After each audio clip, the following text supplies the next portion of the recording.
te bendiga y bienvenido a Logos Devocionales Tiempo con Dios, este momento en el que juntos crecemos en el conocimiento de la palabra y sobre todo aprendemos qué debemos hacer el resto de nuestra vida para agradar a Dios. El día de hoy tenemos un tema bastante interesante y comenzamos con uno de los temas más conocidos, tanto por las escuelas dominicales de los niños, porque es una historia que se les comparte a ellos bastante, como para todos nosotros los adultos. El tema es ojos de fe. Vamos a ver Números capítulo 13, versos 1 al 24. Y la palabra de Dios nos dice así. Y Jehová habló a Moisés diciendo, envía tú hombres que reconozcan la tierra de Canaán, la cual yo doy a los hijos de Israel, y de cada tribu de sus padres enviaréis un varón, cada uno príncipe entre ellos. Y Moisés los envió desde el desierto de Parán, conforme a la palabra de Jehová. Y todos ellos varones eran príncipes de los hijos de Israel. Estos son sus nombres: de la tribu de Rubén, Samúa, hijo de Zacur; de la tribu de Simeón, Safat, hijo de Ori; de la tribu de Judá, Caleb, hijo de Jefone; de la tribu de Isaacar, Igal, hijo de José; de la tribu de Efraín, Oseas, hijo de Nun; de la tribu de Benjamín, Palti, hijo de Rafú; de la tribu de Zabulón, Gadiel, hijo de Sodi; de la tribu de José; de la tribu de Manasés, Gadi, hijo de Susi; de la tribu de Dan, Amiel, hijo de Gemali; de la tribu de Aser, Setur, hijo de Micael; de la tribu de Neftalí, Nabi, hijo de Babsi; de la tribu de Gad, Jeuel, hijo de Maki. Estos son los nombres de los varones que Moisés envió a reconocer la tierra, y a Oseas, hijo de Nun, le puso Moisés el nombre de Josué. Los envió, pues, Moisés a reconocer la tierra de Canaán, diciéndoles, subid de aquí al Negev, y subid al monte, y observad la tierra cómo es, y el pueblo que la habita, si fuerte o débil, si poco o numeroso. Cómo es la tierra habitada, si es buena o mala, y cómo son las ciudades habitadas, si son campamentos o plazas fortificadas. Y cómo es el terreno, si es fértil o estéril, si en él hay árboles o no. Y esforzaos y tomad del fruto del país, y era el tiempo de las primeras uvas. Y ellos subieron y reconocieron la tierra desde el desierto de Sin hasta Rehob, entrando en Amat. Y subieron al Negev, y vinieron a Hebrón, y allí estaba Aimán, Sesai y Talmai, hijos de Anac. Hebrón fue edificada 7 años antes de Zoán, en Egipto. Y llegaron hasta el arroyo de Escol, y de allí cortaron un sarmiento con un racimo de uvas, el cual trajeron 2 en un palo, y de las granadas y de los higos, y se llamó aquel lugar de el valle de Escol, por el racimo que cortaron de allí los hijos de Israel. ¿Alguna vez has escuchado el nombre de Pietro Vermigli? Probablemente no. Es un reformador, o fue mejor dicho, un reformador italiano, menos conocido que Zwinglio, Savonarola, Lutero, John Huss, entre otros. Sin embargo, este hombre fue un hombre de convicciones firmes. La Inquisición lo persiguió por su predicación en contra de las creencias romanistas, y él tuvo que dejar Italia, dejó atrás su tierra natal, su seguridad, su reputación, lo dejó todo. Muchos en su momento le aconsejaron quedarse y evitar problemas, pero Vermigli tenía los ojos puestos en una patria mejor, y esa es la patria celestial. En vez de mirar con ojos humanos las dificultades, miró con los ojos de la fe lo que Dios podía hacer a través de su obediencia. Y, precisamente, es la tensión que encontramos en Números capítulo 13. Vemos aquí cómo es que el pueblo de Israel empezaba a reaccionar ante las circunstancias difíciles. Y vamos a comenzar. Los primeros 3 versículos nos hablan, dice, y Jehová habló a Moisés diciendo, envía tú hombres que reconozcan la tierra. Moisés hizo caso a la voz de Dios. El envío de los espías no fue idea humana, no fue idea de Moisés, fue una idea de Dios, fue por mandato de Dios, porque Dios estaba afirmando que la tierra estaba lista para ser ocupada, tal como ya hemos visto anteriormente. Pero también aquí lo que el Señor está haciendo está probando la fe del pueblo.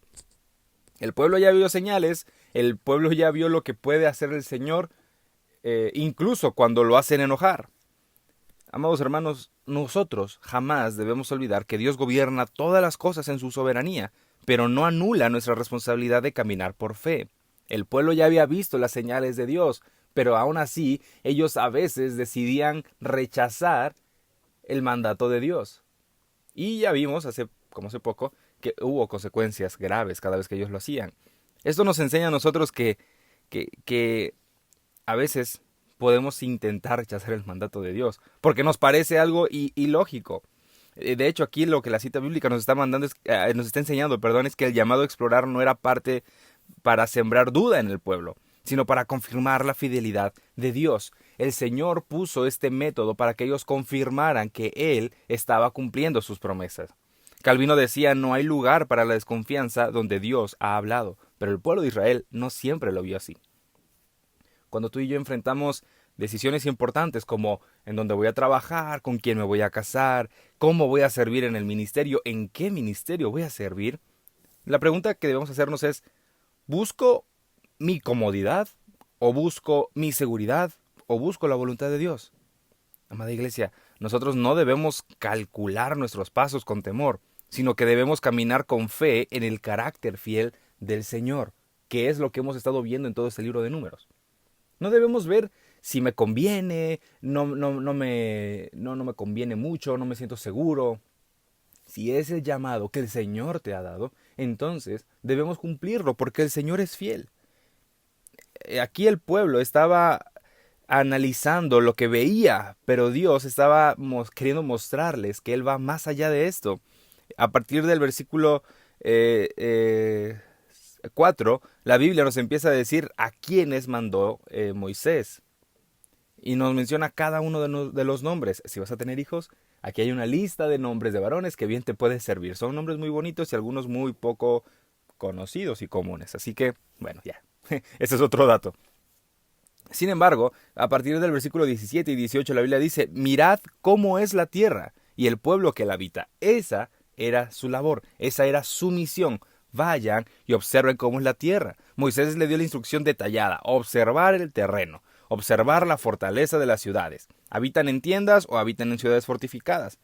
Tenían que revisar también, y eso era muy importante, la calidad de los frutos que había en esta tierra. Porque recuerden, Dios les dijo, los voy a enviar hacia la tierra donde fluye leche y miel.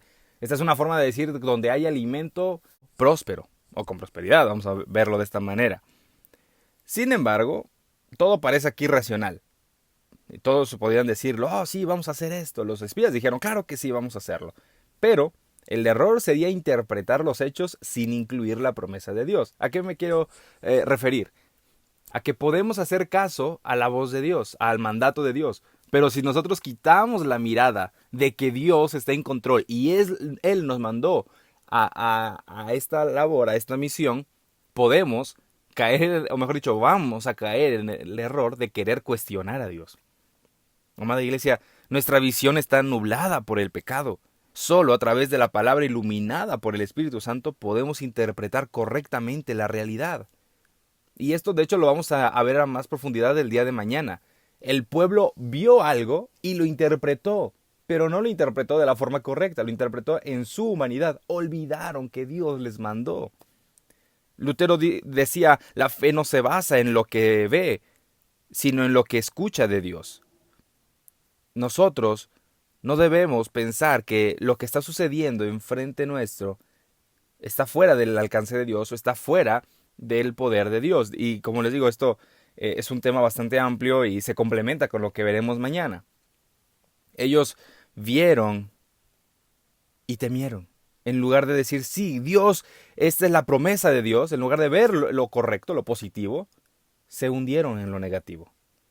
Tú y yo, amados hermanos, tenemos la Escritura que nos da esos lentes de fe para ver lo que el mundo no puede percibir. ¿Y qué es lo que el mundo no puede percibir? Que la fidelidad de Dios es invisible, pero invencible. El pueblo de Israel olvidó esto y tuvo su consecuencia. Una consecuencia muy fuerte que, como les digo, veremos el día de mañana. Y para terminar este pensamiento del día, del verso 21 al final, dice, y cortaron de allí un sarmiento con un racimo de uvas.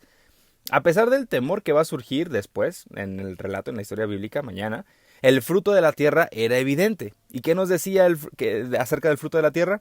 Que era enorme. Dice, el cual trajeron, el versículo 23, el cual trajeron dos en un palo. O sea, era algo muy, muy grande. Un racimo de uvas enorme. Un racimo de uvas hoy en día te cabe en las manos. Pero en aquel entonces, en esa tierra, era tan grande que un solo racimo de uvas debía ser cargado por dos personas en un palo. Imagínate lo enorme que era. Y aquí las personas o la opinión pública de los espías se dividió en dos. Unos lo vieron como una gran bendición y cumplimiento de la promesa de Dios, y otros lo vieron como un impedimento. Lo que Dios prometió se podía ver ya en forma de racimos. Amados hermanos, Juan Calvino decía: Dios no da promesas para entretenernos, sino para cumplirlas. Aquí el pueblo estaba viendo cómo es que Dios cumplía su promesa, cómo es que Dios ya había dicho la verdad, y es algo claramente obvio, pero aún así el Señor quiso demostrárselo con los frutos. Por eso los mandó a ver los frutos, para que vieran, sí, hay gigantes en esta zona, pero también hay frutos enormes, que esta es la promesa. Nosotros, amados hermanos, no debemos ver el problema, debemos ver que Dios cumple su promesa. A veces tú y yo vemos la situación muy difícil y nos da temor. Y en lugar de acercarnos con fe a Dios, nos queremos alejar. En lugar de decir: Señor, gracias porque tu promesa se cumple. ¿Hay impedimentos en el mundo? Sí, pero sé que tú cumplirás tu promesa. En lugar de verlo así, nos encerramos en el miedo y en nuestra humanidad. Nuestras decisiones las vemos o las tomamos con los ojos del temor y no con los ojos de la fe. Tenemos situaciones imposibles, pero en lugar de verlo con los ojos de la fe, lo vemos con los ojos del temor. Debemos orar y pedir ayuda al Señor, que nos dé Él esos ojos de fe para ver su fidelidad más allá del terreno hostil en el que nos encontremos.